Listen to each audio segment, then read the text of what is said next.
दोस्तों, आज की गौतम बुद्ध कहानी के माध्यम से हम आपको बताएंगे कि बुद्ध के नजरिए से हमारे जीवन का मूल्य क्या है।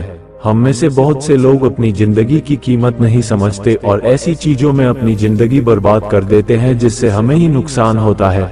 कुछ लोग शराब के पीछे, कुछ लड़कियों के पीछे और कुछ पैसों के पीछे अपना पूरा जीवन बर्बाद कर देते हैं। आज की बुद्ध कथा के माध्यम से आपको पता चलेगा कि हमारा जीवन कितना अनमोल है और हमें अपना यह अनमोल जीवन कैसे जीना चाहिए। कभी हिमालय के घने वनों में एक हाथी रहता था। उसका शरीर चांदी की तरह चमकीला और सफेद था। उसकी आंखें हीरे की तरह चमकदार थीं। उसकी सूंड सुहागा लगे सोने के समान कांति में थी। उसके चारों पैर तो मानो लाख के बने हुए थे। वह 80,000 गजों का राजा भी था। वन में विचरण करते हुए एक दिन सीलवा ने एक व्यक्ति को विलाप करते हुए देखा। उसकी भंगिमाओं से यह स्पष्ट था कि वह उस निर्जन वन में अपना मार्ग भूल बैठा था। सीलवा को उस व्यक्ति की दशा पर दया आई। वह उसकी सहायता के लिए आगे बढ़ा, मगर व्यक्ति ने समझा कि हाथी उसे मारने आ रहा था, अतः वह दौड़कर भागने लगा।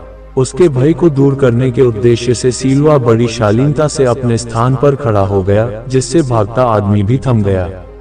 सीलवा ने ज्यों ही पैर फिर आगे बढ़ाया, वह आदमी फिर भाग खड़ा हुआ और जैसे ही सीलवा ने अपने पैर रोके वह आदमी भी रुक गया। 3 बार जब सीलवा ने अपने उपक्रम को वैसे ही दोहराया तो भागते आदमी का भय भी भाग गया।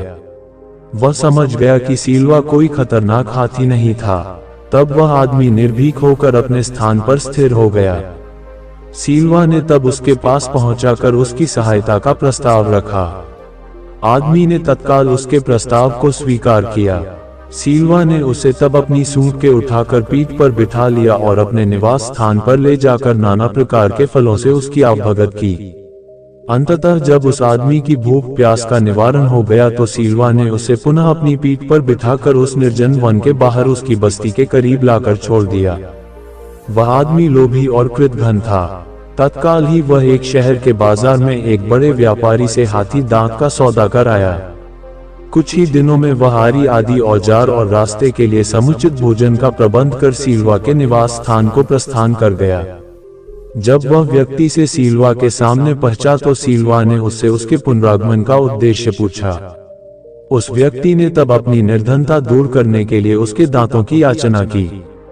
उन दिनों सीलवा दान पारमी होने की साधना कर रहा था, अतः उसने उस आदमी की याचना को सहर्ष स्वीकार कर लिया तथा उसकी सहायता के लिए घुटनों पर बैठ गया ताकि वह उसके दांत काट सके। उस व्यक्ति ने शहर लौटकर सीलवा के दांतों को बेचा और उनकी भरपूर कीमत भी पाई, मगर प्राप्त धन से उसकी तृष्णा और भी बलवती हो गई। वह महीने भर में फिर सीलवा के पास पहुंचकर उसके शेष दांतों की याचना कर बैठा। सीलवा ने उस पुनः अनुग्रहित किया।